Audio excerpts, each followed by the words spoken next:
fún soko kájọ gbọ́kọ̀sọ̀ fún ọ̀bẹ wípé àtúgbẹ̀dẹ o. Yorùbá Nation Manchester Mega Rally èyí tó wáyé ní ọjọ́ 17 a wà nínú rẹ̀ yìí ní déédé agogo 12 ọ̀sán 12 noon. Ẹ jẹ́ ká pàdé ní Studi Hill bus station Manchester Piccadilly gangan ní gbọ̀ngàn ètò. Gbogbo ọmọ Yorùbá o, gbogbo ọmọ Yorùbá ní United Kingdom àti agbègbè rẹ̀ ẹ dìde, ẹ jẹ́ ká jọ gbé ògo Yorùbá lárugẹ láti gba orílẹ̀-èdè Odùduwà sílẹ̀ lọ́wọ́ amúnisìn. Ẹ jẹ́ ká jáde fún ìyíde wọ́ọ́rọ́wọ́, ìyíde ìrọ̀rùn ní dédé agogo 12 ọ̀sán. Ire o, ọmọ Odùduwà gbéra sọ. Yorùbá Nation now, now, now. Ìbádá kákọ́kọ́ fìnà jóra ẹni ká tó dánmọ̀ ẹ̀yẹ lóró bóyá ó jẹ̀dá rírà bẹ́ẹ̀ torí ònìkan torí ọ̀la ni torí àti sùn lẹ́gbọ́n torí ònìkan torí ọjọ́ àti sùn rẹ̀ ni. Ìbádá kákọ́kọ́ fìnà jóra ẹni ká tó dánmọ̀ ẹ̀yẹ lóró bóyá ó jẹ̀dá rírà bẹ́ẹ̀ torí ònìkan torí ọ̀la ni torí àti sùn lẹ́gbọ́n torí ònìkan torí ọjọ́ àti sùn rẹ̀ ni. Nàìjíríà orílẹ̀-èdè mi o, ilẹ̀ tó kún fún wàrà tó yí pẹ̀lú ojú rere, ilẹ̀ ọlá tọ́lọ́run sì kẹwàá gidi gan, ilẹ̀ ọlá tọ́lọ́run sì kẹwàá gidi gan o. Àmọ́ máa láṣọ ló wà kìsà níbẹ̀, ọmọ ẹlẹ́ran ló ń jẹgun, àfèmí ló ń pa wọ́n lọ nílẹ̀ ọ̀hún. Bámúbámú mo kú yó, bébí ń pọ̀ mẹ́nìkan mi ò mọ̀. Ogún ìbí tó tọ́ sẹ́ni 107, ẹyọ ẹnìkan lè kó onítòun ní àfèmí. Tó bá sì ti kó kẹ̀yà má sọ nǹkan kan ni. Má jàfẹ́ tọ́ mi èèwọ̀ ni nílẹ̀ yìí. Àwọn ará mi tó dóró ẹ̀wò lógúnjọ́ oṣù kẹwàá ọdún 2020 ọ̀pọ̀ ẹ̀mí ló lọ sí ìlódò Lẹ́kì. Láwọn leaders of tomorrow ògo ọ̀la lẹ́nìkan pàṣẹ kan pa wọ́n bí ẹran láì ronú. Wọ́n pa wọ́n tán lábá béèrè ta ló ní tó ń ṣe yìí. Làkàn bá ń sẹ́ oníṣẹ́ ojú olóko bàǹtùbàǹtù. Nínú ìlú tó lọ́ba níjòyè lẹ́nìkan ti pa wọ́n lógo ọ̀la wọn sì róhùn ṣe sí. Èmi ti gbọ́ ti yín ṣe bẹ́ẹ̀ ní kì í ṣẹ̀yìn tàwa ni. Ìbá máa dá kákọ́kọ́ fi náà jóra ẹni o, ká fi náà jóra ẹni ká tó tọ́mọ ẹ̀yẹ lóró. Torá ní lọ́wọ́ sí ikú ọmọ ẹyẹ tí òjò dàgbà òró ńlá ló dá. Ìbá dá kákọ́kọ́ fi náà jóra ẹni ká tó tọ́mọ ẹ̀yẹ lóró. Bóyá ó dẹ̀ dára bẹ́ẹ̀ torí ònìkan torí ọ̀la ni torí àti sùn lẹ́bọ̀ torí ònìkan torí ọjọ́ àti sùn rẹ̀ ni. Bó láyà ó ṣe ká bó láyà ó ṣe bí ẹni bá rántí ikú ká kó múra sí wa o. Ìwà ìkà ò ní ká má dàgbà ká má dàrúgbó. Bámi kì í sàn ní adé ló kọ́ lórí ìkọjọ́ àti ìsúnlẹ̀. Ìwà ìkà ìwà ìkà ìwà ìkà kò fẹ́ àmọ́dàgbà kàdà arúgbó ṣùgbọ́n ọjọ́ àti ìsúnlẹ̀ bọ̀. Ajá mọ̀mọ́ tiẹ̀ fún lọ́mú ó mọ tó dọ̀yà bí mọ́lẹ̀ nítorí èmi nìkan. Ẹ ti gbàgbé Fábíọ́lá kú tówótówó ẹ̀. Sọ́ni Àbáṣà kú ó kú òun àtàgbára. Ẹni hùwà ire láyé rántí síre, ẹni hùwà ìkà ó rántí fóun lórúkọ. Kẹ̀mọ̀ rántí pé àkísà ṣogeri aṣọ ìgbàlódé òní o ó dẹ̀ máa di ìnúlẹ̀ ó lọ́la. Ìgbàlà ní ẹnìkan ò láyé ẹnìkan ò lè lò lé ayé kó. Ẹ ṣàyèrè ẹ ṣe rere yóò ẹ ṣe rere ẹ ṣe rere kó ba lè yẹ wá o. Ẹ ṣe rere yẹyẹ ẹ ṣe rere ẹ ṣe rere kó ba lè yẹ wá o. lágbájá kò lè mú mi tàmẹ̀dù kí ló fẹ́ fi mí ṣe. ẹnìkan bẹ lókè tó ju gbogbo wa lọ. ojú olúwa ò ẹ ó ṣe rere. ẹni tó dá wa tí ò gbowó. ẹni tó dá wa tí ò gbòbí o. ó fún wa lójú àfihàn rí. ó fún wa létí àfihàn gbọ́. ó fún wa nímú àfihàn mi. ẹnu tí a níyàn lè fi jẹ o. ẹ ṣe rere yẹ o ẹ ṣe rere. ẹ ṣe rere kó ba lè yẹ wá o. ìbàdà kakọ́kọ́ fi náà jóra ẹni. àtọ́dọ̀ mẹ̀yẹ lóró. bóyá ó dẹ̀ dára bẹ́ẹ̀ torí ònìkan torí ọ̀la ni torí àti sùn lẹ́bọ̀ torí ònìkan torí ọjọ́ àti sùn rẹ̀ ni. ìbàdà kakọ́kọ́ fi náà jóra ẹni. àtọ́dọ̀ mẹ̀yẹ lóró. bóyá ó dẹ̀ dára bẹ́ẹ̀ torí ònìkan torí ọ̀la ni torí àti sùn lẹ́bọ̀ torí ònìkan torí ọjọ́ àti sùn rẹ̀ ni.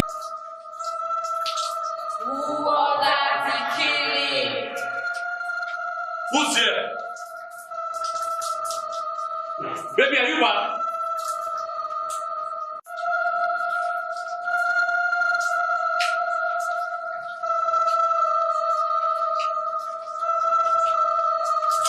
Baby, are you back? Who have the lights? Who are that? Jesus! Jesus! Jesus! Jesus! Jesus!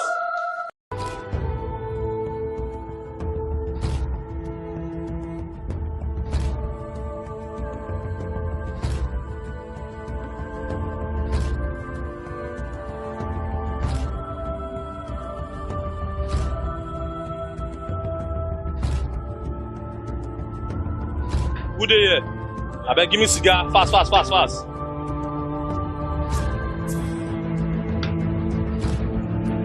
It's your cigar.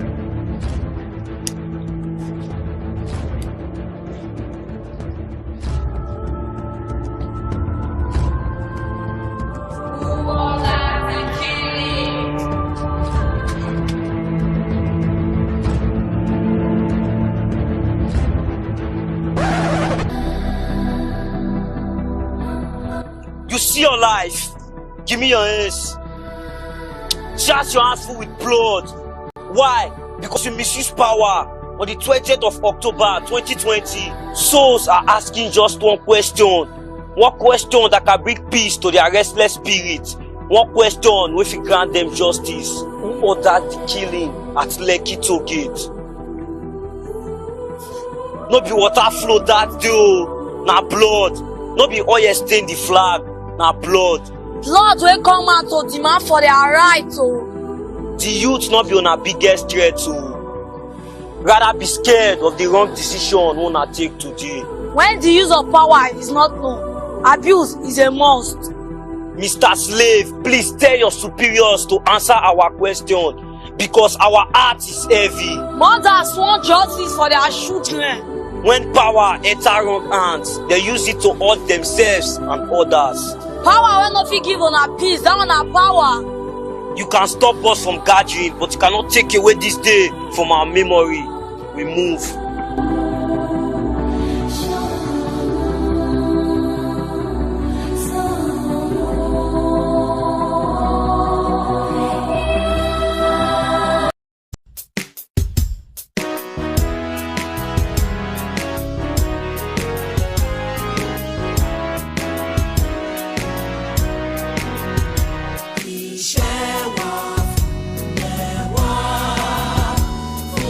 Ile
Thank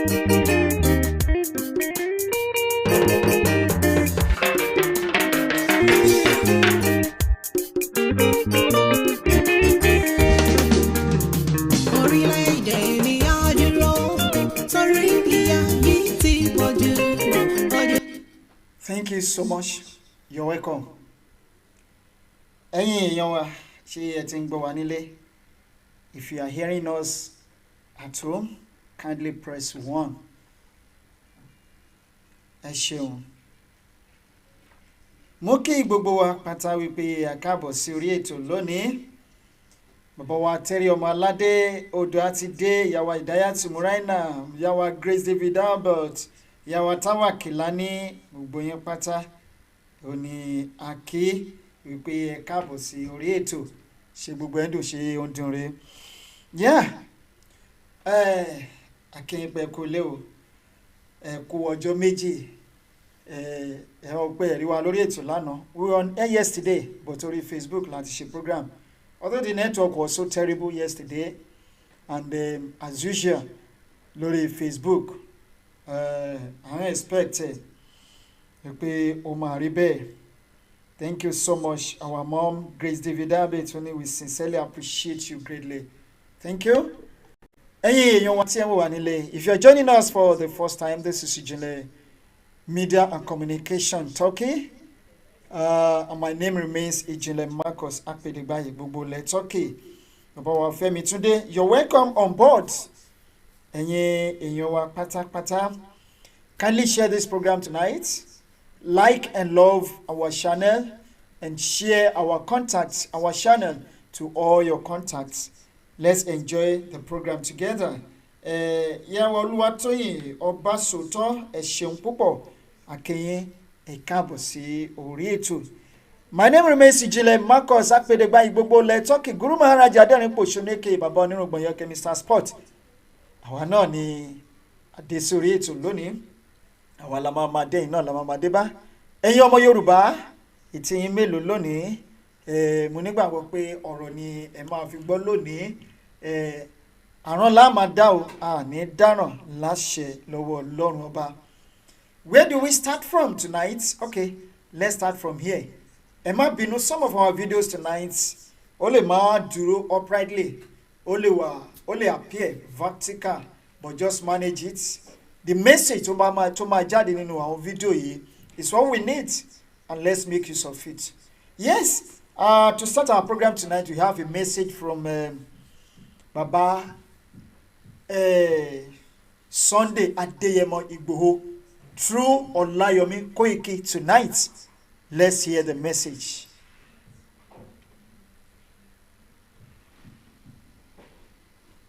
A statement, and that statement that is currently on the Nigerian Voice newspaper, and the headline says, "Give amnesty to Igboho. He has accepted to drop his agitation for Yoruba nation. YYF tells Buhari." And I am now coming out today, 21st of October 2021, and the time is just 4 minutes past 3 p.m. that there is nowhere, no conversation, no dialogue, whether through a telephone conversation, through a one-on-one conversation between Chief Sunday Adeyemo Igboho, popularly known as Igboho Osha, with the Yoruba Youth Forum that is headed by the General Comrade Abiodun Bolariwa, that he is ready to let go his Yoruba agitation so that President Muhammadu Buhari can give him amnesty. I can authoritatively confirm that that is a total fallacy, a big lie by this Yoruba group that call themselves Yoruba Youth Forum. Please debunk these news that have already been put out by this group on the newspaper that I've got in front of me saying the Nigerian Voice. According to their statement, that the President General, Comrade Abiodun Bolarinwa, urged President Muhammadu Buhari as a father of the nation to extend amnesty to Sunday Igboho as he has accepted to drop his agitation for Yoruba nation. Once again, please, this is a total lie. Fanfani ẹ̀yin tí ẹ̀ ń gbọ́ mi, èmi ni Ọláyọmí Kóìkì, agbẹnusọ fún bàbá wa Chief Sunday Adéyẹmọ Ìgbòho tí gbogbo àmọ̀ sí Ìgbòho Òòṣà. Èní ní October 21, 2021. Aago mẹ́ta ó ti lù lẹ́ni nígbà tí mò ń ṣe fídíò yìí. Kò síbì kankan tí bàbá wa Chief Sunday Ìgbòho àti àwọn tí wọ́n ń pera wọn ní Yorùbá Youth Forum tí adarí wọn jẹ́ Comrade Abiodun Bolarinwa tí wọ́n jọ jókòó papọ̀ àbí tí wọ́n jọ sọ̀rọ̀ lórí pílátífọ́ọ̀mù kan bíá lórí tẹlifóònù ni tí bàbá wa Chief Sunday wá fi sọ pé òun á gbé ọ̀rọ̀ Yorùbá nation kalẹ̀, òun ò ní ṣe mọ́ sódà kí Buhari ìyẹn olórí ìjọba Nàìjíríà kó lè dákun kó tú òun sílẹ̀ kó fóun ní tó ń pè ní amnesty. Nítorí pé ìwé ìròyìn kan ti gbé jáde tí wọ́n ń pè ní The Nigerian Voice tí wọ́n sọ pé bàbá wa Chief Sunday Adéyẹmọ ó ṣetán láti fi Yorùbá nation agitation tó ń ṣe lọ́wọ́lọ́wọ́ nítorí pé kí wọ́n lè tú sílẹ̀ ìyẹn ìjọba Buhari. Èmi wá fi ń tó gbogbo ọmọ káàárọ̀ òjíire àti ẹ̀yin oníwèé ìròyìn nílé àti lóko gẹ́gẹ́ bí agbẹnusọ bàbá wa Chief Sunday Adéyẹmọ pé irọ́ ńlá gbáà òun ni ọ̀rọ̀ tí ìwé ìròyìn yẹn gbé jáde. Gbogbo ara Chief Sunday Igboho káàárọ̀ òjíire ló wà lára ẹ̀. Gbogbo in tó ń sọ ni pé kí wọ́n jẹ́ kí àwọn èèyàn òun kọjá kọ́ máa lọ nírọ̀hùn nírẹ̀wẹ̀sì torí pé Nàìjíríà kò kìí ṣe ìlú. Bẹ́ bá gbọ́ ètò yìí níbikíbi tẹ́ bá ti ń gbọ́, ẹ bá wa sọ fún gbogbo ẹni tí kò bá tí gbọ́ pé kò sí nǹkan kan tó jọ bẹ́ẹ̀. Lẹ́ẹ̀kan sí ẹ ṣé o. We must to fight this fight together, cause we need peace. Nigeria is best country in Africa, but only thing be say we lack leaders. Olúwa ti dá wa sí ìlú tó dá, àwọn leader wa ni ò dá. Ẹwà wọn sásìta gbọ́kàn lè pa, wọ́n máa bá wa ṣẹ́gun amúrọ̀bà. Àwọn gangan ní criminal tó ń ṣiṣẹ́ agbanipa. Wọ́n ti fẹ́ pọ̀jọ́ ọ̀la Naija ṣódà, àwa yútù ò nígbà torí ẹ̀ la ṣe sọ̀rọ̀ sókè, ó yá sọ̀rọ̀. Kótó di pàdé ogun abẹ́lé SARS náà, èso àtọ̀rọ̀ yìí ti kúrò lérè SARS náà. Kótó di pàdé ogun abẹ́lé SARS náà, èso àtọ̀rọ̀ yìí ti kúrò lérè SARS náà. End police brutality, we want good system in our country. End poverty, end bad. Ẹ ṣeun púpọ̀, we must to fight this battle together, no matter the situation may be, until we see the end of Nigeria. We are not going to relent. We are not touts, we are not criminals, we are not terrorists, but we are fighting for our rights. It is our right, and we have the right to fight for our rights. Ẹ ṣeun púpọ̀, ìyẹn ni message tó jáde láti ọ̀dọ̀ bàbá wa Olóyè Sunday Igboho through his spokesperson Ọláyọmí Kóìkì, aka the white lion of our time. Ẹ ṣeun. Bàbá wa Emmy Ọládìméjì mo rọwọ́ yín bẹ́ẹ̀. Ìyàwó Olúwatóyìn Ọbáṣòtó àmàkíyìn o, ẹ ṣeun púpọ̀. Wọ́n ní amnesty in Cotonou or Nigeria. Igboho does not need amnesty in Nigeria. He is a Nigerian. Ìyàwó Àbẹ̀kẹ́ àkíyìn, ẹ ṣeun púpọ̀. Ẹ káàbọ̀ sí orí ètò. Torí náà ẹ̀yin èèyàn wa, ìdí tí a ṣe fi mẹ́sẹ̀jì yẹn tí a ṣe kọ́kọ́ fi sórí àtẹ́gùn tá a fi bẹ̀rẹ̀ ètò yìí ni wípé there is no cause for alarm. Our on cause. And kí ni cause yẹn? The cause is to liberate our people from the bondage. And we're not going to relent until we see the end of it.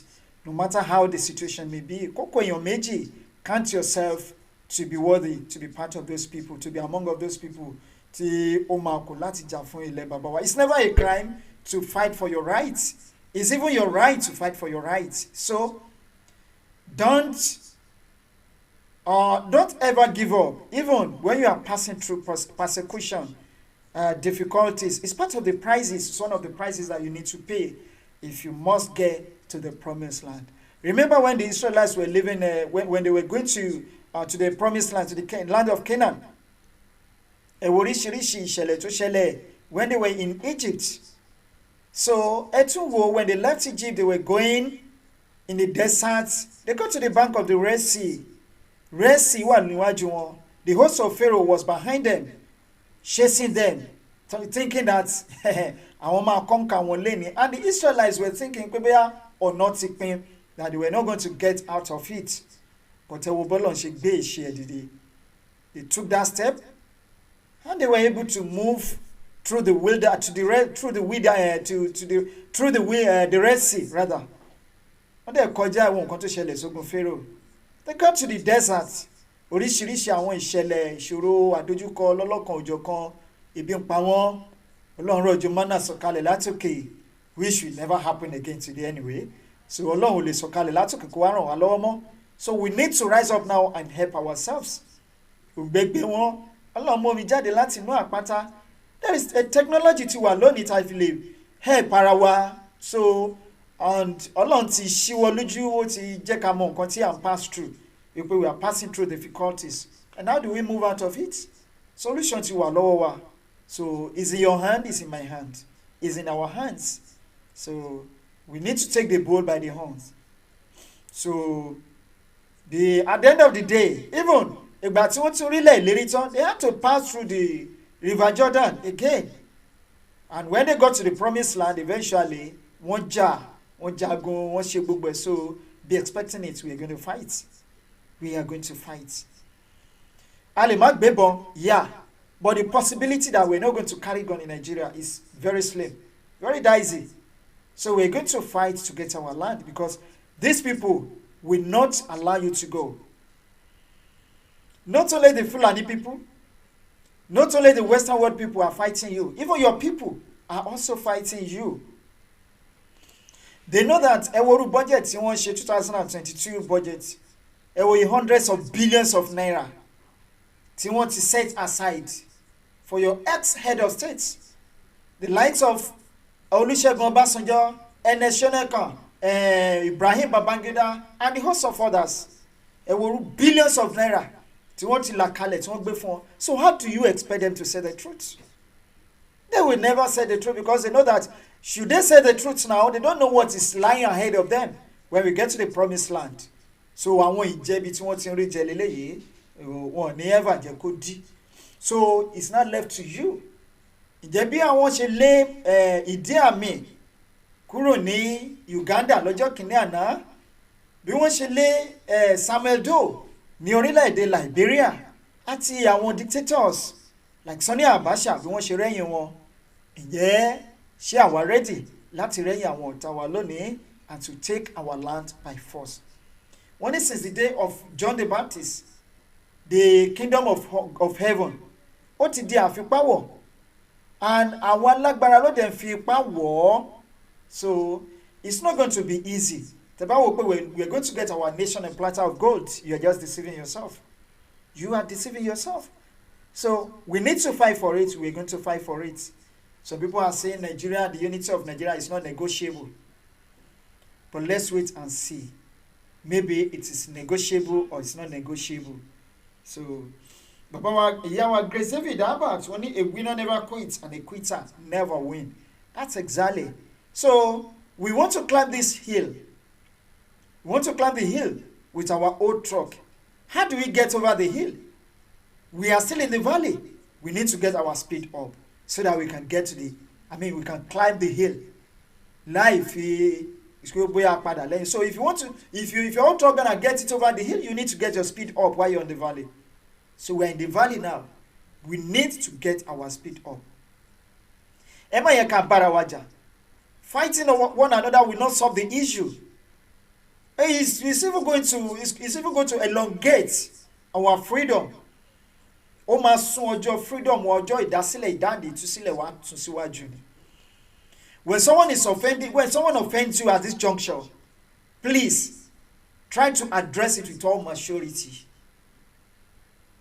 Ìyẹn ò sọ wípé you're not wise. Ìyẹn ò sọ wípé you are not strong enough.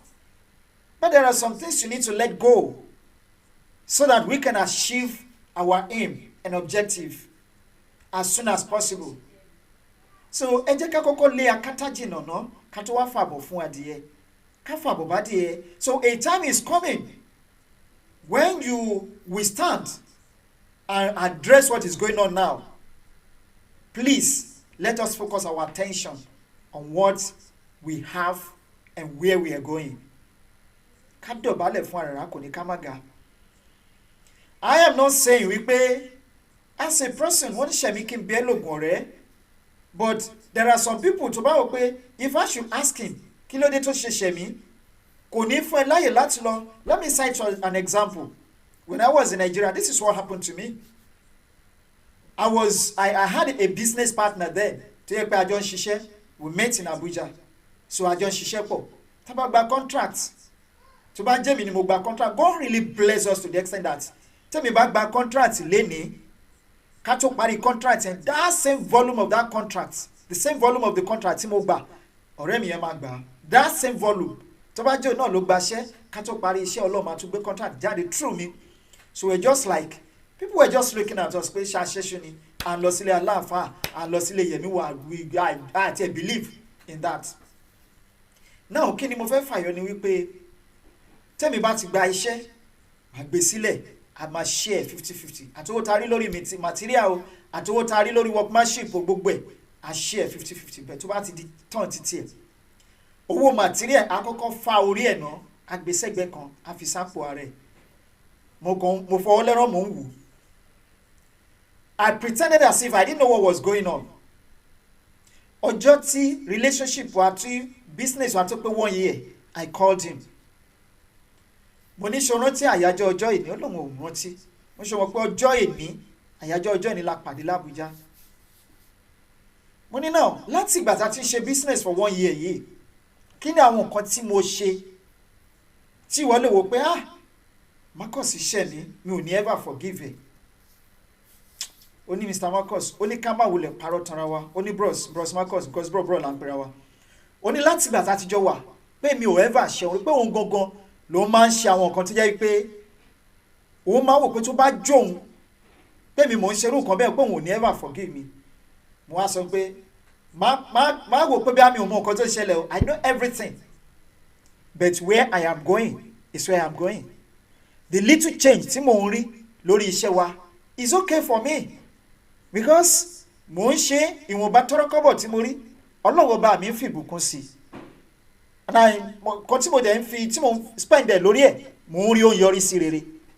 So tí mo bá gba iṣẹ́ 1 naira tí n bá yọ 1 naira 1 million naira tí n bá yọ 1 naira sẹ́yìn bẹ́ẹ̀ 1 naira tí mo yọ sẹ́yìn Ọlọ́run lè fi ìbùkún sí ìyàwó mi gbà sọ pé àwọn lóògùn fẹ́ ni mo ní tó bá yá you will know.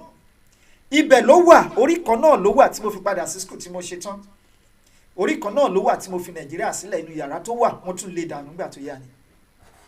So but it got to a stage tó yẹ pé I let people realize wípé yes it is time for me láti kọ ìyà yìí but ìgbà tí ọwọ́ mi ò tí ì tẹ kúídà mi ò lè béèrè tó pa bàbá tó bí mi lọ́mọ. When we get to the promised land then it will be time for us to sọ pé okay o ìwọ o àwọn ìwà tí wọ́n ti hù you cannot bring it to this nation. Like a man nígbà tó wà ní school ó wà nínú position kan nínú post kan ní student union kìíní ní school wọ́n dá owó sí lọ́wọ́ he spend the money kò jẹ́ kán ráyè fi ṣe nǹkan tí wọ́n fẹ́ fi ṣe. His classmates then the people in the union the students they just kept quiet. Wọ́n kàn overlook ẹ̀ pé let the sleeping dogs lie. After how many years tó ti graduate ní school Ọlọ́run bless ẹ̀ oríṣẹ́ tó dáa immediately he finished his school.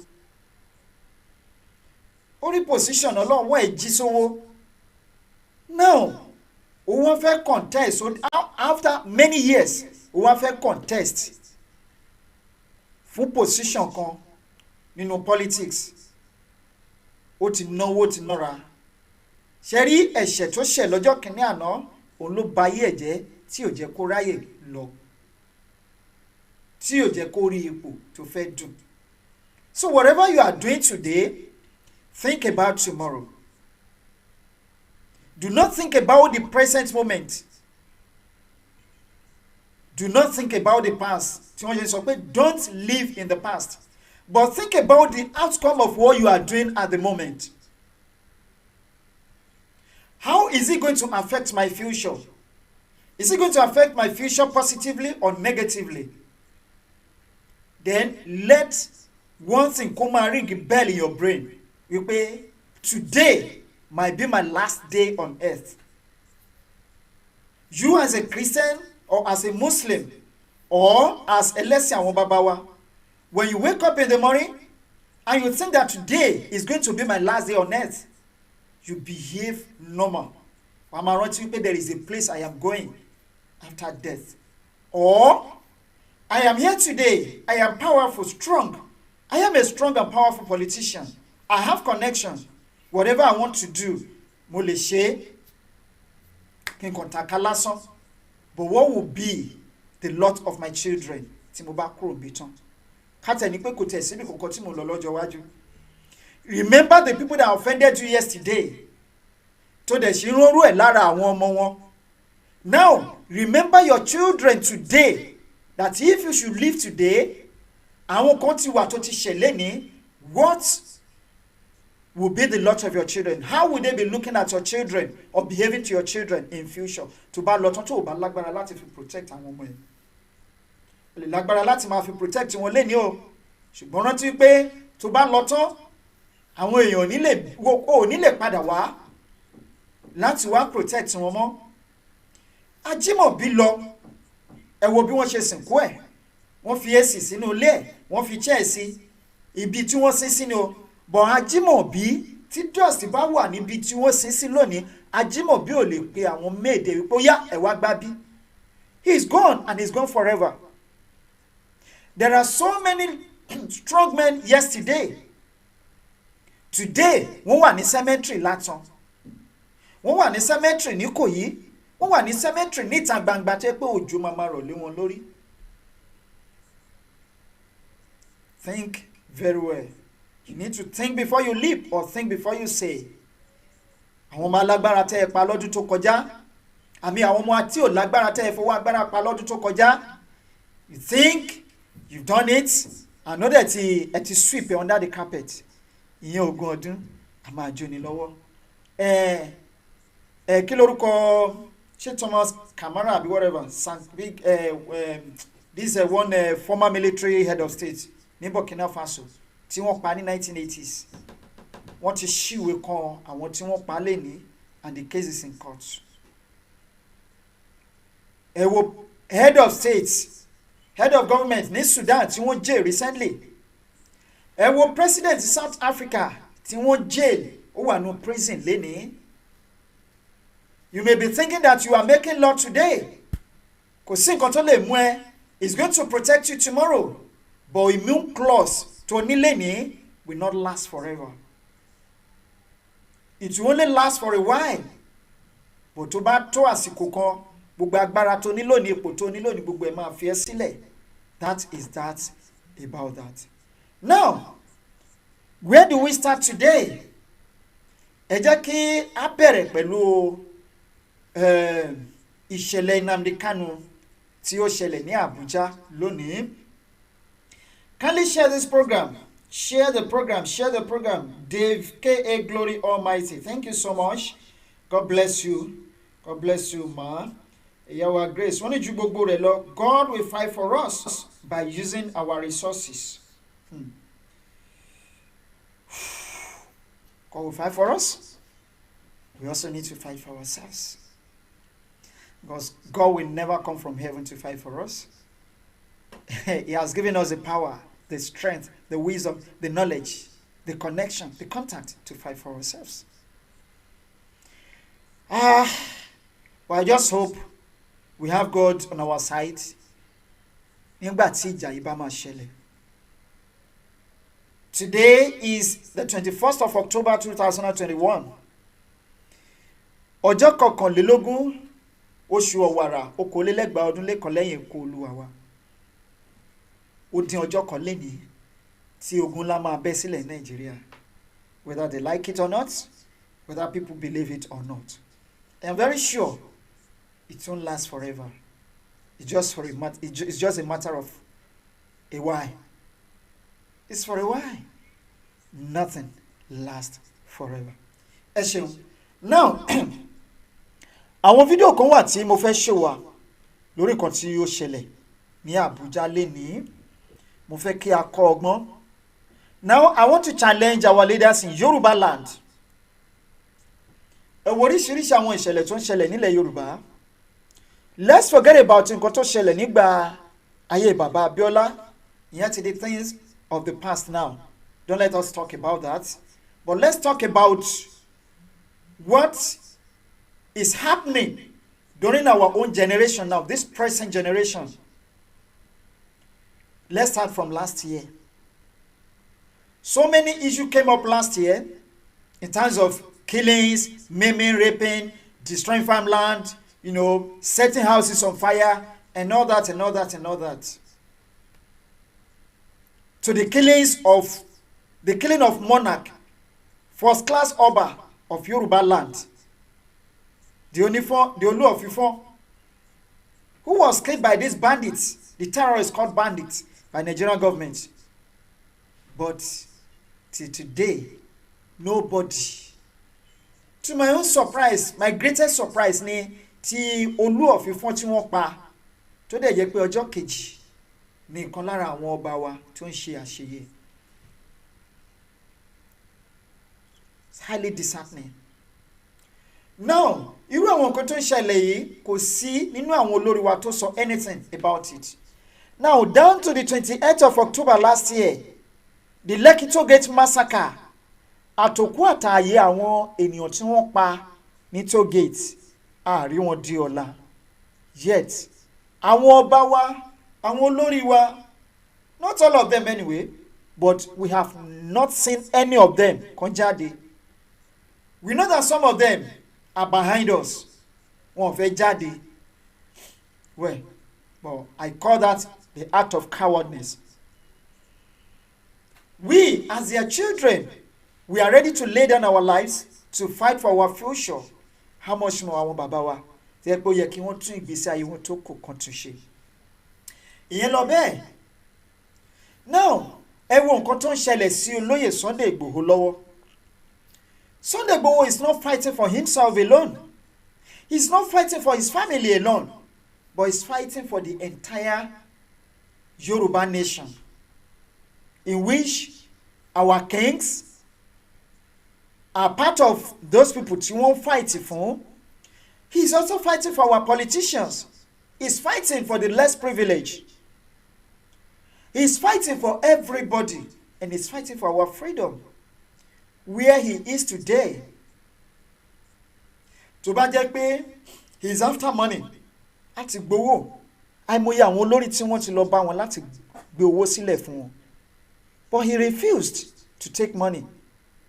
He refused to sell his generation. He refused to sell his father's land. He refused to sell his property, his inheritance. Unlike Esau. Because some of our politicians today, I qualify them as Esau of our days. Tí wọ́n torí ìṣù àkàrà kan, tí wọ́n ta ògo ìní wọn. Yet, nobody ló dìmẹ̀ fit láti ẹ̀ ti lè sọ̀rọ̀ nípa ẹ̀ nínú àwọn olórí wa. Ẹ má gbàgbé, ìjà tí à ń jà yìí is not for us alone. Ìjà tí à ń jà, ẹ wo ìgbà tí a bẹ̀rẹ̀ ní last year. Ẹ wo bí security of the country bó ṣe rí nígbà náà, especially in the western region, in southwest and southeast. But look at it today.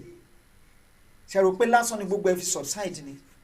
It's because of àwọn ọ̀rọ̀ tá à ń sọ, àwọn ìjà tí à ń jà. Now, what I'm trying to say in essence is this. Let's look at this video. Let's look at this video. Let's play it. Yeah, this is the arrival of Barrister Ifeanyi Ejiofor and Okwadike himself and some of our foreign partners. And there's Ndigbo. We are moving into the court. There are so many issues to be addressed. Now, let me play another one for you. This is another one. He also threatened to kill me. See this one. See, I'm here. He threatened to beat me in court of law. One day you will need justice and you approach the court. Look at them, all of them, with gun inside the courtroom. Look at them, all of them here. Even when you are giving this kind of justice, they will start them without any fire. We just arrived at the court. You can see. This is good morning, sir. Yeah, this is the barrister who just arrived at the Federal High Court. This is the former governor of Anambra State, Chukwuemeka Ezike. That is the former governor of Anambra State was there in the court today to bid his support for Nnamdi Kanu. Not only that he is the first former governor of Anambra State, he's also a traditional ruler of a community in Igbo land. Now, ẹjọ́ nígbà tí àwọn kan bá ń sọ pé àwọn ọba wa, I'm sorry here. I don't want there to be any misconception here. Mi ò fẹ́ cause misunderstanding àbí whatever. I am not trying to try láti bú àwọn ọba. I'm just trying to cite this. Because ẹ̀ṣẹ̀ púpọ̀ ìyá wa Michelle Bello ẹ̀ṣẹ̀ mà ẹ káàbọ̀ sórí ètò mà. So I'm just trying to analyze it the way tí mo ṣe rí. Now some people àwọn sọ wípé àwọn ọba wa ò lè dìde kí wọ́n sọ̀rọ̀. In the sense that tó bá sọ̀rọ̀, they are under local government chairmen. Government can do and undo, but this is a traditional ruler. Like our obas in Yoruba land. Tó dìde ó lọ sí court. Yes, he was embarrassed there in the court today, but he never mind. Because Nnamdi Kanu is fighting for them too, and Sunday Igboho is fighting for us. Why are we backing out? Arrived at the Federal High Court now.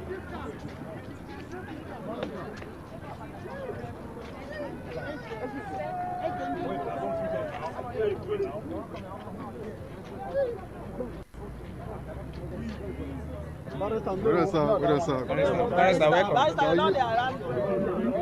Bruce Prince. Welcome. So, the lead counsel just came in. This is the lead counsel to IPOB.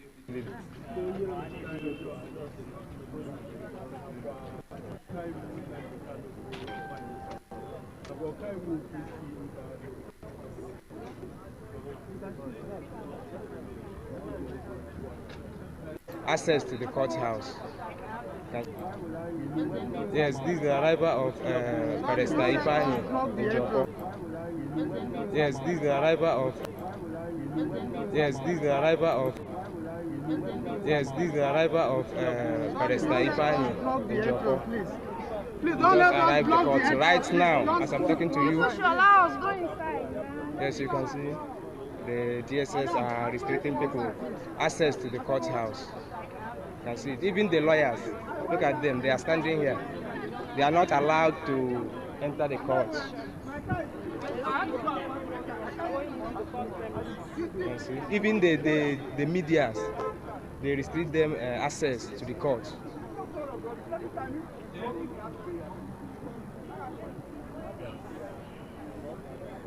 The man is already sitting on our case now. Please, we need to be out of place. We push our way inside. No, don't worry. Don't worry. It is better to commit the infractions than you are. Because of the gun, they are using the power of the gun. Don't worry. This is clearly order from above. It's not from. No, it's from DSS and DG has given the directive to his men to stop lawyers from going into the courtroom. Now we have been blocked from going into the courtroom by the DSS officers. Even the policemen here, they are also complying with the law. They are just standing on the roadside. The police knows their duty under the Nigerian Constitution to protect Nigerians. But what DSS is doing is a violation of the right of Nigerians. Currently, lawyers have been prevented from going into the courtroom. Suspects have been taken into the courtroom. So the DSS is trying to change the law in Nigeria that suspects will no longer have right to have a lawyer to defend them. And that is what they are practicing here now. What we are calling on all Nigerians to see the gross impunity that is currently being perpetrated by the DSS and its men here. The DSS men have contained themselves under the law, giving directives to lawyers whose cases have been adjourned to this morning. They said because there is a matter pending that they have decided on their own unilaterally to re-adjourn matters that have been adjourned to this morning. So we are calling on all Nigerians to take judicial notice of what is happening here and ensure, and other branches of the NBA, let them be aware of what is currently happening here. My name is Tosin Ojaomo, reporting from the gate of the Florida airport where I have been blocked from going into the courtroom. Thank you. Thank you so much, and God bless you. That is it. I think I have a video here as well. Yeah, this is the arrival of Barrister Ile Ya and Okwadike himself. I think I have. Let me try to check. Yeah, that is not the issue. In these people they stand by their people. Well, I see no reason. Tí àwọn olórí wa nílẹ̀ Yorùbá tí wọ́n ṣe dìde mọ́ olóyè Sunday Adéyẹmọ Ìgbòho. Ṣé ẹ̀rù ń bà wá ni àbí kí ló dé? I don't seem to get it right here. Bóyá èmi ni mo dẹ̀ ń ṣe mistake o, I don't know. Bóyá èmi mo ń ṣe mistake. Tí mi ò bá ṣe mistake. Àwọn Igbo lélẹ́yìí, they've even tagged the Biafra as terrorist organization. Yet, àwọn èèyàn ṣì dìde láti support àwọn ènìyàn wọn, láti fún wọn ní full support. I could remember I came across a video a few days ago. Tí wọ́n ti interview a man, you know him, I won't mention his name, to stand for Nnamdi Kanu during his first arrest, to stand for later on to fi sálọ. A journalist asked him, if you have the opportunity to stand as a surety for Nnamdi Kanu once again, will you do it? He said, with all happiness, with all joy, that is going to do it. That is going to do it.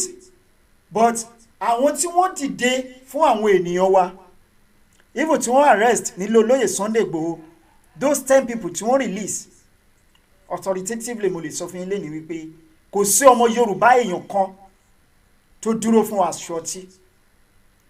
Ọmọ Yorùbá èèyàn kan báyìí kò dúró fún gbogbo àwọn tí wọ́n release ní DSS. Now, we are fighting for our freedom. We are fighting for us to be free from this bondage. Kúrò nínú ọwọ́ ìjọba amúnisìn.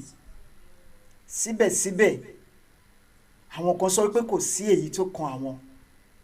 Tó bá délé tán, akànjẹ́jẹ́ mi ni mo jókòó, kò kí ń ṣe àwa nìkan. Yes, àwa máa pín bẹ̀, because some of us àti ní investment ńlé, some of us ní property ńlé, some of us a ní àwọn family ńlé tí ó máa affect wọn. But tó bá affect, it's going to have a limit, because most of us don't send money back home anymore. Most of us don't invest back home anymore. But àwọn tó ṣì wà ńbẹ̀ tí wọ́n nílé tó ní investment, àwọn ni ó máa kàn jù. Yes, mo rí fídíò kan tí ọ̀gá yín Túndé Fáṣọlá tí ó ṣe jáde, but I won't go there today because I have some important message to pass across our people back home. Tonight, I would like to briefly discuss the issue kan tí ó wà lórí social media tí àwọn newspaper ti gbé. Àwọn kan sọ about the visiting of Erdogan to Nigeria. That is the president of the current president of Turkey. Màá try kí n sọ̀rọ̀ lé lórí díẹ̀ lónìí kí a tó parí ètò, because in 30 minutes time I'll be drawing curtain on tonight's program. But please, let's listen to this. I am coming. I'll be back in a moment. ẹ̀yin ènìyàn wa ó ti jáde. Nigeria on gunpowder tètè lọ ra tiẹ̀. ìwé tó ṣàlàyé lẹ́kùnrẹ́rẹ́ gbogbo tó yẹ kí a mọ̀. Nigeria on gunpowder tètè lọ ra tiẹ̀. ìwé tó ṣàtúpalẹ̀ ohun tó sún orílẹ̀-èdè Yorùbá débi tó dé. Nigeria on gunpowder tètè lọ ra tiẹ̀. ohun tó ṣẹlẹ̀ síran Yorùbá tọ́mọ aláṣọ fi ń wá kìsà. Nigeria on gunpowder tètè lọ ra tiẹ̀. tọ́mọ ẹlẹ́ran orílẹ̀-èdè Yorùbá tó fi ń jégún. Nigeria on gunpowder tètè lọ ra tiẹ̀. ìwé tàgbé jáde ò látọwọ́ Dr. Victor Olùtayọ. Nigeria on gunpowder tètè lọ ra tiẹ̀. ìwé tó tọ́ka sí ohun tábò Yorùbá fi di mẹ́rin. Nigeria on gunpowder tètè lọ ra tiẹ̀. Nigeria on gunpowder àti ìgbédè ó ti jáde o. ìpolongo ìwé yìí wà fún rírà láti dáàbò bo orílẹ̀-èdè wa ó ṣe pàtàkì lọ́ra tiẹ̀. ìwé tó máa ràn wá lọ́wọ́ bórílẹ̀-èdè Yorùbá ṣe bọ́ lóko ẹrú torílẹ̀-èdè Yorùbá abọ́lọ́kọ àfipámúnisìn àfipágbénipa torílẹ̀-èdè Yorùbá nation adádúró. ìwé yìí tún wà fún bá ṣe lè dáàbò bo orílẹ̀-èdè wa ṣé wá rí bó ṣe pàtàkì tètè lọ́ra tiẹ̀. àgbájọwọ́ ẹ jẹ́ ká fi sọ́yà mo ṣe bó ṣùṣù ọwọ́ ló lè pé ṣíṣí Yorùbá nation á ṣe é ṣe fún wa o. Nigeria on gunpowder lọ́ra tiẹ̀. àgbájọ owó tábàárí papọ̀ ó máa ràn wá lọ́wọ́ láti gba orílẹ̀-èdè tuntun. Yeah, ẹ̀yin èèyàn wa, that is one of it. We need to get this book. You need to get your own copy now, because ọmọ Yorùbá ò ní wọ́n ṣe ìwé yìí fún, and gbogbo owó tó dẹ̀ ń jáde lórí ìwé yìí ilẹ̀ Yorùbá ni à ń lò fún o. I will make sure wípé mo gbé àwọn bàbá wa tí wọ́n ṣe ìwé yìí wá sí orí ètò by next week, by the special grace of God ní next week, because week yìí ti lọ sí mi mọ̀ bí a mo ṣe lè schedule weekend fún wọn. But if it's not possible for me to schedule this weekend for him, by his grace, next week, ọmọ àbáwá pé àbáwá sọ a lot of things. There are so many things yẹ pé ó pamọ́ fún wa gan, yẹ pé àwọn gan máa tan ìmọ́lẹ̀ sí lórí ọ̀rọ̀ ilẹ̀ Odùduwà. Yeah, that is that about that. Now let's go to ẹ jẹ́ kí n close yẹn náà.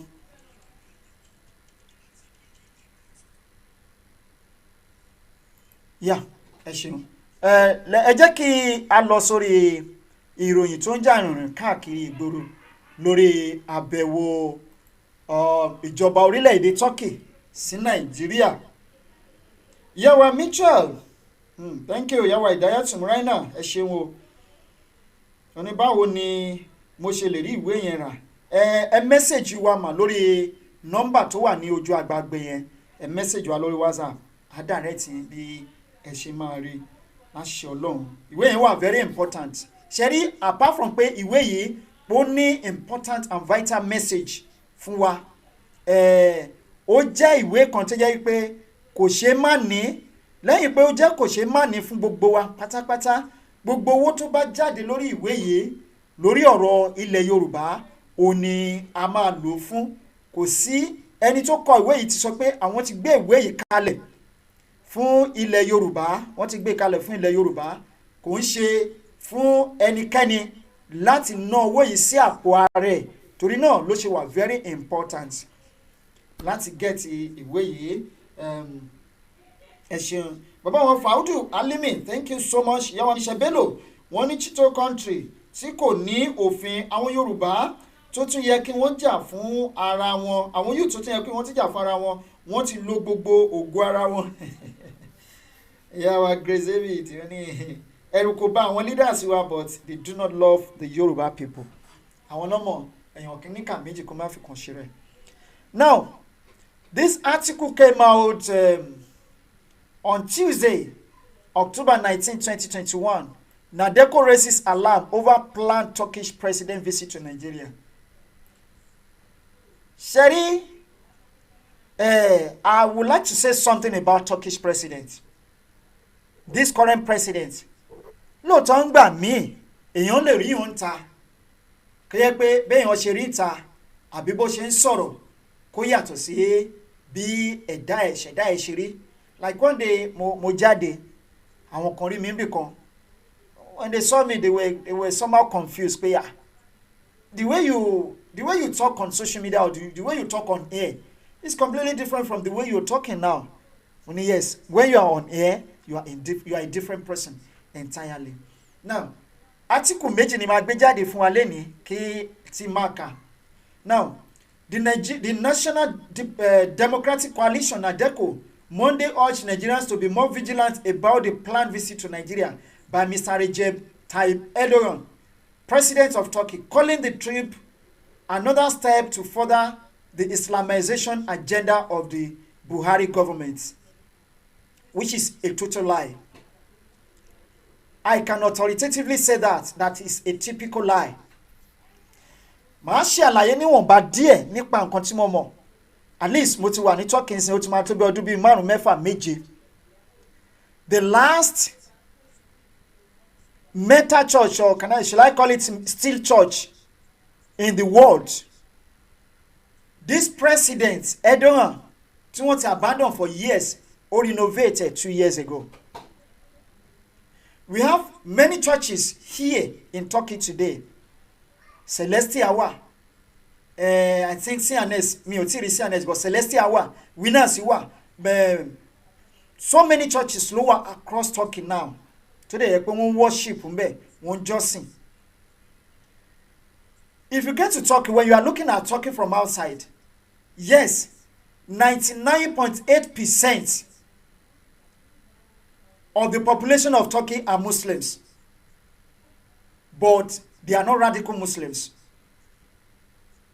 I can even say Turkey is a secular state, even more than Nigeria. If you want to prove me wrong, come to Turkey during the winter. Eri àwọn ẹlòmíì àkùkù kan wọ pátá jáde. Ẹ máa rí àwọn ẹlòmíì tó máa lọ́mọ́ra wọn nínú mọ́tò tó máa kiss in public. You can go to their shop and buy drinks. Wàá rọtí, wàá ṣe everything tó wù ẹ́. You can go out at night. You can go to a club. You can do whatever you want. But don't go against the law. They even hate Arab League. Tó bá fẹ́ rí pípọ̀ ojú Turkey, kò sọ fún wípé Arab ni wọ́n. They can do anything to you if you call them Arab. They say they are modern day Muslims. So when you get to Turkey, you can do whatever you want to do, but don't against their law. And there is no capital punishment in Turkey. They don't practice Sharia. Kó pààyàn ní Turkey lẹ́ni, Turkey ò ní pa ẹ́ o. The maximum punishment they can give to you is to imprison you. Àwọn ọmọ wa kan tí wọ́n ṣe àṣemáṣe, I think a year or 2 years ago, Froster àti Òkìkí wọ́n kàn káàkiri orígun mẹ́rin àgbáyé tí wọ́n arrest in Turkey. He's now out here in Turkey. One release and one the deport, he's here. He's enjoying himself, enjoying his freedom. Tó bá jẹ́ pé Nigerian government gan lè kọ́ ọgbọ́n báwo ni Turkish government, báwo ni wọ́n ṣe ń ṣe ìjọba wọn, it could even be better. I am a Christian, so mi ò ṣe Muslim ká má rò pé bí mò ń gbè sẹ́yìn wọn. Even Turkish government even hates terrorists, anything tó bá ń pè ní terrorists. Now, to prove my point, let me show us an article here. This is an article. See, Erdogan tó kọ. Only Nigeria is a home to terrorists from my own country, says visiting Turkey president. Just for you to know that he hates terrorists with passion. Kò tiẹ̀ fẹ́ gbọ́ anything tó jẹ́ terrorist organization. Kò fẹ́ gbọ́ rárá at all. Now, àwọn olórí yín ní Nàìjíríà ní kẹ́ ẹ wá bá sọ̀rọ̀. Àwọn olórí yín nílẹ̀ Yorùbá ò ní kẹ́ ẹ wá bá sọ̀rọ̀. Kẹ́ ẹ wá bá sọ̀rọ̀ wípé gbogbo nǹkan tí wọ́n ṣe yìí wípé ó máa padà lẹ́yìn. Ó máa padà lẹ́yìn torí wípé ẹ̀dá tó bá tara alẹ́ ẹ̀ lọ́pọ̀ kò ní rírà lọ́wọ́n tó bá yá. Wọ́n ní òṣè ní ṣáájú ẹkún àbámọ̀ nígbẹ̀yìn ọ̀rọ̀. àbámọ̀ àmáṣe àṣetán dápọn oló máa padà gbẹ̀yìn àwọn ọ̀tá wa nílẹ̀ Yorùbá o.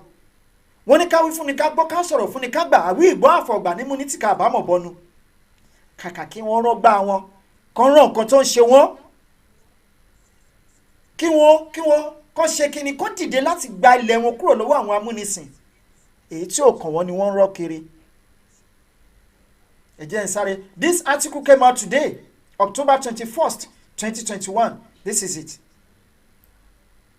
Now, Nigeria, ẹ wá gbọ́ nǹkan tó sọ. Ó ní Nigeria is home to terrorists from my country, says visiting Turkey president. Nigeria is currently a safe haven for many terrorists who fled Turkey, President Recep Tayyip Erdogan, the strongman of Turkey, has said. Ẹ lọ sí orí social media, ẹ bá ń bẹ ìròyìn Oòduà, ó wà ń bẹ gàdàgbà. So don't stop pointing accusing finger. Sí President Turkey, do the needful. Èyí tẹ́ pé ayín láfẹ́nifẹ́re tó jẹ́ pé Tinubu lẹ́yìn lọ endorse yín sìn. Àtìgbà tí wọ́n ti ń pa àwọn ọmọ wa, tí wọ́n ti ń pa àwọn bàbá tó ń rape àwọn ìyá wa, Tinubu ò ever saw anything. Àwọn tí wọ́n pa ní Lekki toll gate, Tinubu did not say a single word up till now.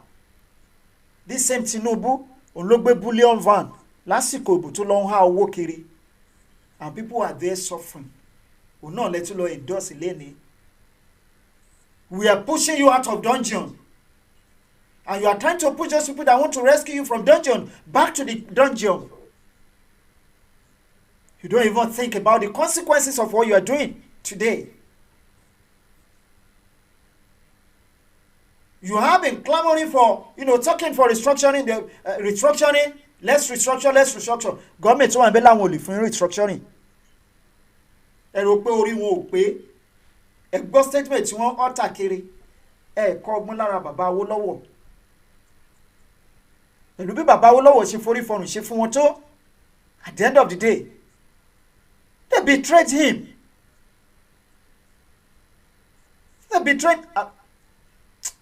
Ẹ wo, ẹ jẹ́ ká kọ̀ sáré ká tí kò yẹ ká máa round up lẹ́nu.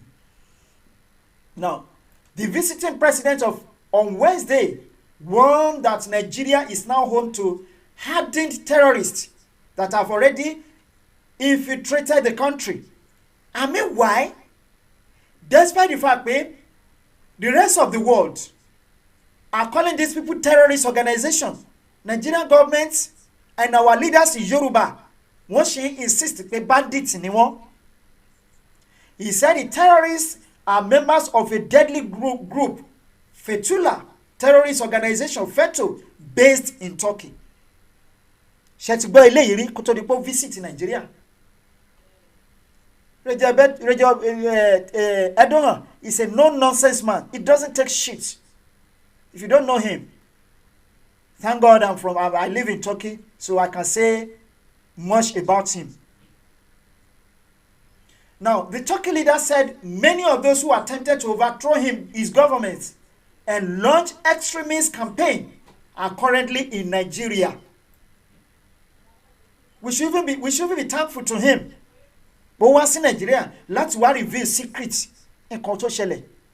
I am a living witness in nǹkan tó ṣẹlẹ̀ ní 2016. July 15 to be precise. 2016 nǹkan tó ṣẹlẹ̀. My house is about I think a kilometer, like a few meters away, few hundreds of meters away from the international airport.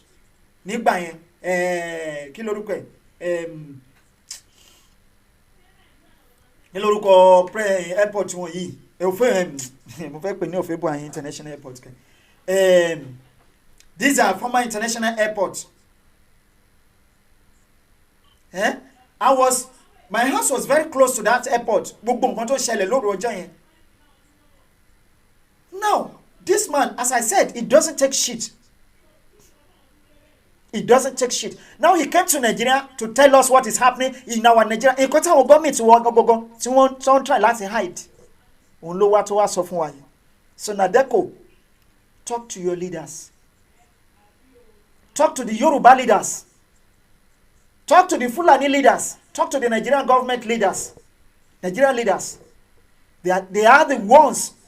They are terrorists, not Erdogan. Erdogan did not come to Nigeria to Islamize Nigeria. He didn't come to Nigeria to Islamize Nigeria. But he has come to Nigeria to reveal and to say the truth about what is happening in Nigeria. Our leaders want to hide. He said it depended on intelligent report. Listen to that again. He said he depended on intelligent report made available to him by his home country and the international community. And the international community. They are not like Nigerian government. Tomari Otonle, Tomama Bomole, Laya Mohammed and co. Fewon Ikushino and co.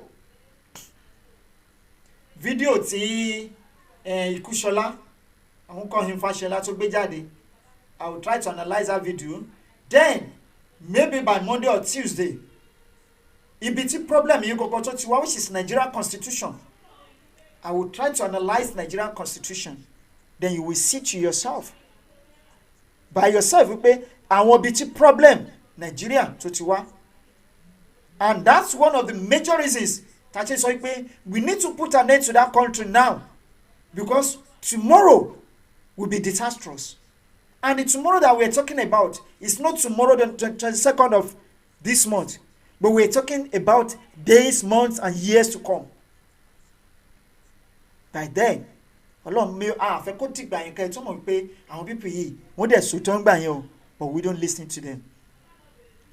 He said, FETO, a terrorist organization which led the coup against him in July 15, 2016, are now living in Nigeria.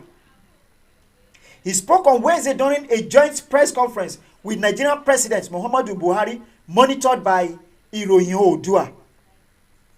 He said, distinguished members of the press, as Turkey, we have been closely monitoring the developments unfolding in Nigeria, our brotherly and friendly nation. Nigerian government go monitor nǹkan tó ń ṣẹlẹ̀ nílùú wọn, but this is an international body. This is a foreign president. Tí ó monitor nǹkan tó ń ṣẹlẹ̀ ní Nigeria closely. Let me read that paragraph again.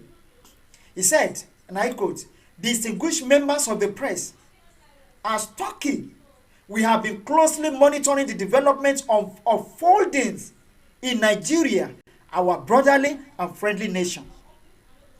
Speaking further, he said, in order to cooperate further in the fields of military, defense, and security, we are doing everything that will be available. As we are probably aware of the fact that Turkey has been fighting against terrorist organizations for many decades, such as the PKK, PYD, FETO, Daesh, and other terrorist organizations, like what they did in Syria.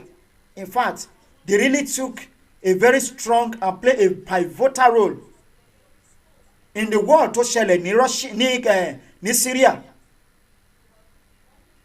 If not because of Turkey, gbogbo Middle East wọn ní sinmi. Now, he said again, the perpetrator of the heinous failed coup of the July 15 FETO is still illegally active in Nigeria, and we are continuously sharing our intelligence with the Nigerian interlocutors and authorities. But are Nigerians listening to them? Because gbogbo nǹkan tó ṣẹlẹ̀ ní Nigeria government go àwọn ni engineer nǹkan tó ń ṣẹlẹ̀ ní Nigeria. I hope and pray that our Nigerian brothers will forge a closer solidarity in this field with us, the Republic of Turkey. But unfortunately, Mr. Tayyip Recep Erdogan, Nigeria will never ever listen to you. So, do not involve yourself in selling ammunition to Nigerian government, because they are not ready to use this ammunition against this terrorist organization. but they will be ready, fully ready to use the ammunition against the indigenous people of Nigeria. That is my candid advice to you. Now, Wikipedia says Fethullah Terror or Hutu is an Islamist fraternal movement led by Fethullah Gulen, a Muslim preacher who has lived in the United States since 1999.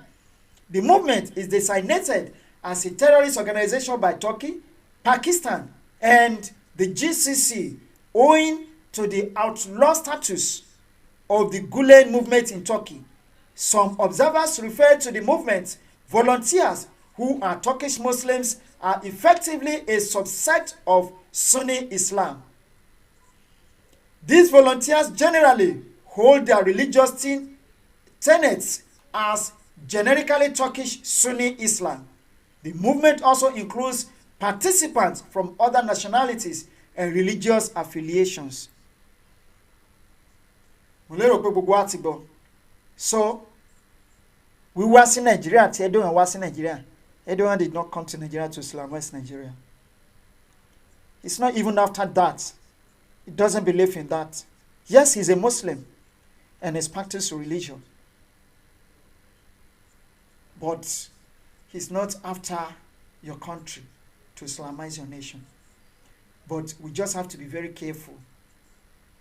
Because Nigerian government may want to seize the opportunity to fully equip the terrorist organization in Nigeria against the indigenous people of Nigeria. That is why we are urging Erdogan not to please sell ammunition to Nigerian government. They know where these terrorist people are. They know where these bandits are living. But they will never go there to disrupt their peace. But when they move around Nigeria, láti pa àwọn innocent people, innocent citizens that want their freedom and that are fighting for their freedom. Please, we are urging you, do not sell any ammunition to Nigeria. And God bless you. Ẹ̀yin èèyàn wa, ẹ jẹ́ kí a máa fi eléyìí ká máa fi ṣe lọ díẹ̀díẹ̀. But before we go today,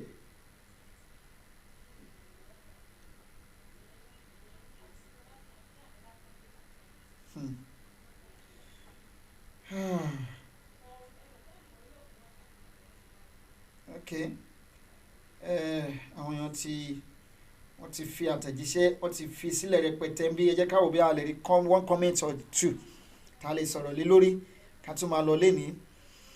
Yàwá Michelle Bello wọ́n ní Yorùbá Nation Now OLD4CTV wọ́n ní well done sir Mr. Ìjìnlẹ̀.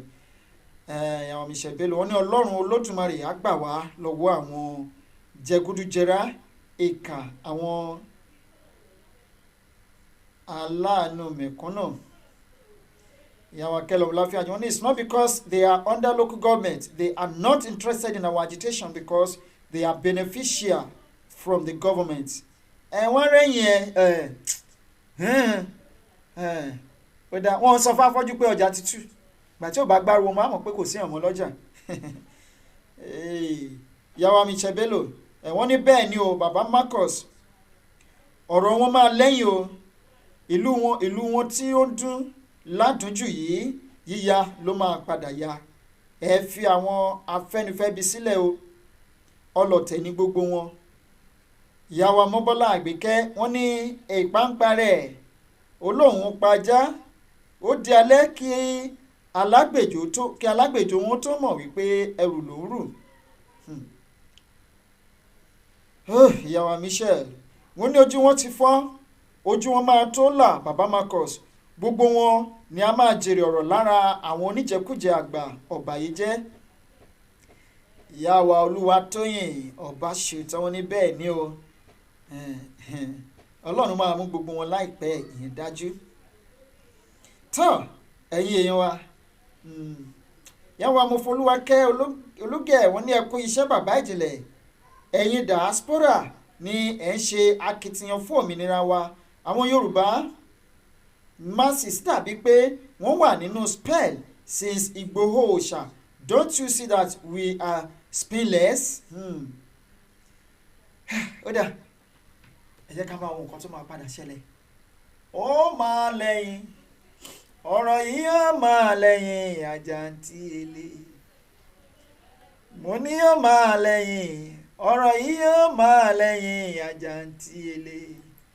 Ó máa padà lẹ́yìn bẹ́ẹ̀ ni.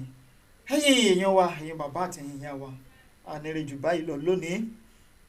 Ẹ jẹ́ lọ fi ara lélẹ̀ ká tó pàdé lọ́la láṣẹ lọ́wọ́ Elédùmarè. Bàbá wa Kẹ́hìndé Dúrójayé wọ́n ní ìjìnlẹ̀ ẹ kú àṣálẹ́ o, ẹ ṣeun púpọ̀ sà, ẹ kú ọjọ́ mẹ́ta. Títí di ọ̀la tí a tún máa pàdé, oníyan ṣeun ọlọ́ka ṣeun, ẹ̀yin tí ẹ bá wa jẹ́ ẹ kú àìbínú. Ire báyìí ni ojú owó rí o, ire ni kojú wa máa rí. Àwọn lọ́wọ́ bọ́tìnì wa lókè lọ́hùn akẹ́yìn ẹ kú iṣẹ́ takuntakun. Ẹ̀yin cameraman akẹ́yìn o, ẹ kú iṣẹ́ o, bẹ́ẹ̀ ṣe ń gbé sókè tẹ̀ ń gbé wálẹ̀ àkàndò ní mú yín lọ́wọ́. Ẹ̀yin tẹ́ wà nílé lónìí ojú yín ò ní fọ́ o, ojú yín ò ní ríbi. Ẹ̀yin tí ẹ̀ ń gbọ́ wa nílé ètè yín ò ní di o. Àbùdí ni tómi olókun, àbùdí ni tómi ọlọ́sà. Àbùdí báyìí ni ó máa jẹ́ fún yín o, ìyẹn nǹkan rere. Bẹ́ẹ̀ ṣe ń bù báyìí a tún máa pọ̀ sí ni, ọwọ́ yín ò ní kàn sálẹ̀ àpò. Títí di ọ̀la náà tí a tún máa pàdé ẹ̀yin èèyàn wa, a ní kí gbogbo wa pátá kí a máa jèrè òtítí bàbá jẹ́ ká jẹ tó lógìnìgìnì aṣọ ọ̀rẹ́dà, a máa ṣẹ́gun lọ́tún àṣẹ́gun lósì. Ó dàárọ̀ ká sùn láyọ̀ ká jẹ́ láyọ̀.